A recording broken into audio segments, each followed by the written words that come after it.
Steve Lentini, Lord and Lentini, training for life and the best getting better. I got some tips for salespeople about building something called a contact sphere. So I'm certified, or was, to teach in the Certified Networker program. It was many years ago. I'm not even sure it exists today.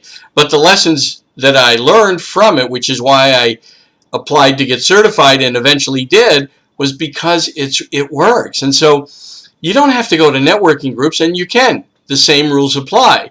In the networking group, you build a contact sphere. So real estate agents are famous for it. They have appraisers and plumbers and builders and general contractors and insurance people and closing attorneys and mortgage people, and they work with them. They go to lunch and they cross-refer. They go to lunch once a month, once every 3 weeks, once every 2 weeks, and they help each other. It's an amazing thing that they do. Well, you can build that. Here's how.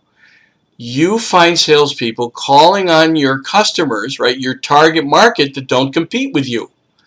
And then you help them.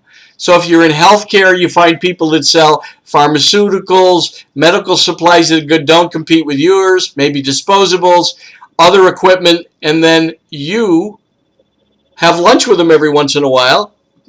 Let's fix my glasses. You have lunch with them every once in a while, and you refer for them and they refer for you. Now, here's some things you have to make sure of.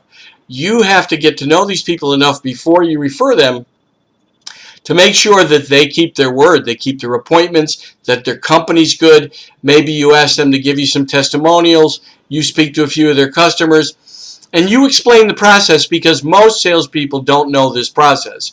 But they'll find value in it, believe me, in 2 and 3 and 4 and 5 years, because you'll all be helping each other. You're calling on the same target market, and you don't compete. That's the key. And then make sure they're all good people. If you take them to lunch and explain this concept, and they say, great, you're going to be referring me, and they don't say, how do I refer you? Cross them off the list. Don't make them part of your contact sphere. They should be as willing to help you as you are to help them. So remember, you build a contact sphere by inviting salespeople that call on your target market and they don't compete. It can be fun, and you can build friendships from it. Ask your real estate agent if they have one, and I'll bet you they'll educate you about it. All right. Have a great week, great month, great year. Why not?